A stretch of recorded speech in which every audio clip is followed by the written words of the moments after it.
स्वागत है आप सभी का। आप देख रहे हैं एनएमएफ न्यूज, आपके साथ मैं हूं नम्रता चौधरी।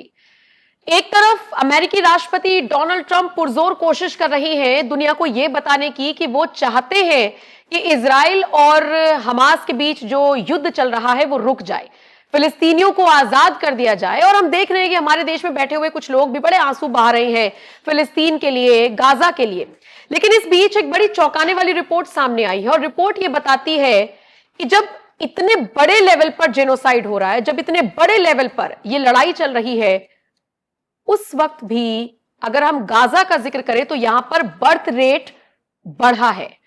यानी 2023, 2022 और 2024 के मुकाबले 2025 के अगर आप सेकंड हाफ का ग्राफ देखेंगे तो बर्थ रेट बढ़ा है, यानी पहले से ज्यादा बच्चे पैदा हो रही हैं। ऑन एन एवरेज 130 बच्चे पर डे, अगर मैं गलत नहीं हूं तो बाकी पंकज जी से और ज्यादा ठीक कर देंगे। सवाल ये उठता है कि जब इतना बड़ा जेनोसाइड हो रहा है, इतनी बड़े लेवल पर लड़ाई चल रही है, तो क्या गाजा में मौजूद कपल्स को रोमांस करने तक का टाइम मिल रहा है? और ये हंसी मजाक की बात नहीं है, ये बड़ा सीरियस नोट पर सवाल है। पंकज जी, गाजा में जो बर्थ रेट है वो लगातार बढ़ रहा है 2025 का, अगर सेकंड हाफ का आंकड़ा देखा जाए। मैं चाहूंगी आप फर्स्ट हाफ का आंकड़ा भी बताएं, सेकंड का भी बताएं और डिटेल में बताएं कैसे बर्थ रेट इतनी तेजी से आगे बढ़ रहा है। इसका मतलब एक और चीज यहां पर मैं क्लियर करना चाहूंगी, जो बार बार सवाल उठाए जा रहे हैं कि इजराइल की तरफ से आम आदमी मारे जा रहे हैं, आम आदमी मारे जा रहे हैं, इसका मतलब ऐसा नहीं है। नम्रता, दो बातें हैं जो पूरी दुनिया को समझनी चाहिए और हमारे यहां देश में भी कंफ्यूजन है। हम फिलिस्तीन और हमास को एक साथ जोड़ के बोलते हैं। फिलिस्तीन देश ऐसा है जिसको दुनिया के कई देशों ने मान्यता दे दी है और फिलिस्तीन की अपनी सरकार है।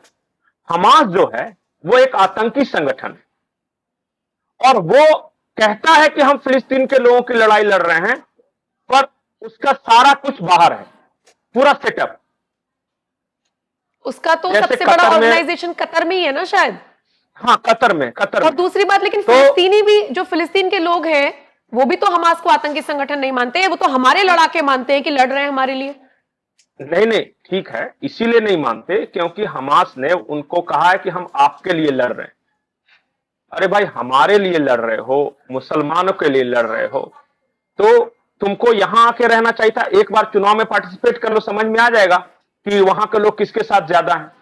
अच्छा, हाँ, फिलिस्तीन की सरकार जो चुनकर आई है उसको आप ज्यादा मान्यता दोगे या एक ऐसे आतंकी संगठन को जिसका क्लेम है कि हम लड़ रहे हैं? तो ये दोनों पहले सेपरेट करके देखने की आदत डाल लेनी चाहिए। दूसरी बात कि मैं आंकड़े देख रहा था, दुनिया में जहां कहीं भी जेनोसाइड हुआ है, कहीं भी जेनोसाइड हुआ है तो आबादी घटी है।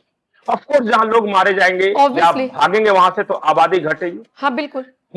मैं यूनाइटेड नेशंस की रिपोर्ट बता रहा हूं कि गजा में आबादी घट ही नहीं रही।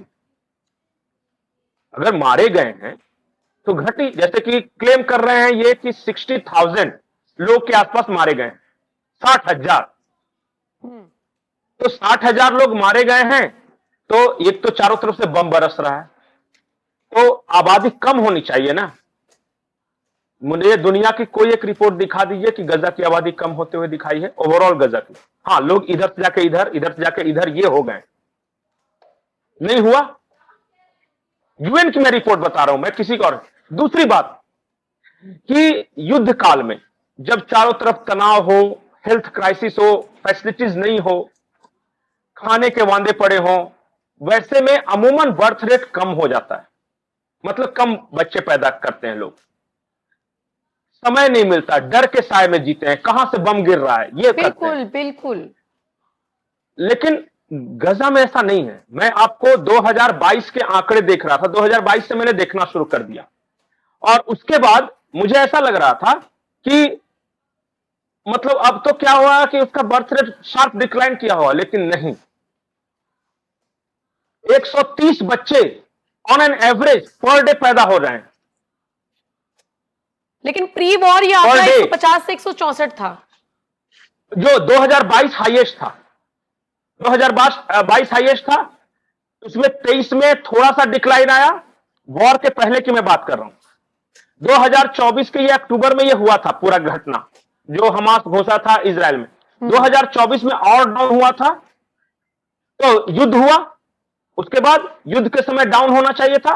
अब देख रहा हूं कि थोड़े दिनों के लिए, मुझे लगता है 6-7 महीने के डाउनफॉल के बाद अचानक से फिर से राइज कर रहा है। ये जून 2025 के बाद से ये शार्प राइज है। इसका कारण स्टडी करना होगा कि आखिर डाउन तो पहले से 2022 से 2024 के बीच भी हो रहा था,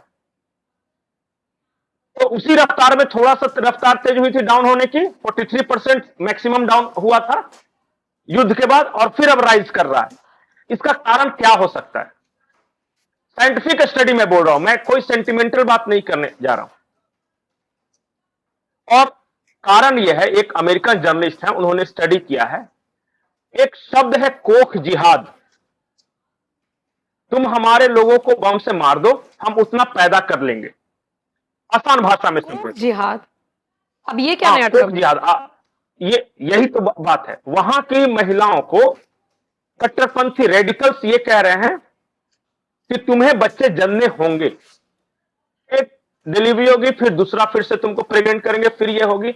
मैक्सिमम कितना बच्चे निकाल सकते हैं, ये एक सोच की तहत काम किया जा रहा है। मैं सारे को नहीं बोल रहा हूं, मैं रेडिकलाइज्ड वुमेन की सिर्फ बात कर रहा हूं। गाजा में कई लोग मजबूर भी हैं, जिन परिस्थितियों में रह रहे हैं। अगर कोई बंदूक की नोक पे कह रहा है कि तुम्हें बार बार बच्चे पैदा करने ही होंगे ताकि हम फ्यूचर जिहादी पैदा कर रहे हैं, तो वैसे में महिलाएं क्या कर सकती हैं? कब से चल रहा है यही तो मैं कह रहा हूं कि ये अब 9 महीने बाद ही आउटपुट दिखने शुरू होंगे ना। वही मैं कह रही हूं, आप हर महीने नहीं कह सकते ना कि बच्चे पैदा करो, प्रॉपर 9 मंथ्स का पीरियड लगेगा ही लगेगा। नहीं, अब आप देखिए, अब मैं आपको इंटरेस्टिंग फैक्ट बताता हूं। ये गजा वार कब से शुरू हुआ? अक्टूबर 2024 से। ठीक है, पहले उस तरफ से हमला हुआ, हमास की तरफ से।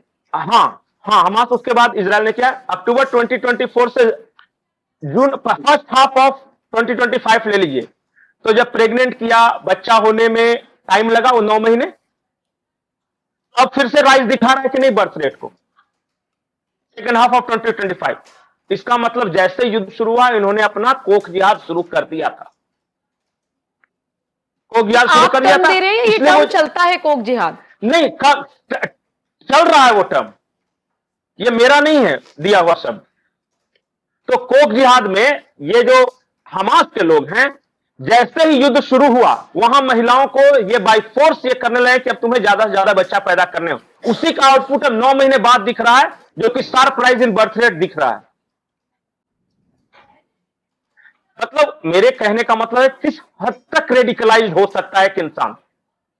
हमारे यहां या दुनिया में कहीं भी जो संतान पैदा होता है, इट्स ए सेलिब्रेशन कि नया जीव आया है। वहां इट्स ए मिशन। समझ रहे हैं मिशन और सेलिब्रेशन का अंतर?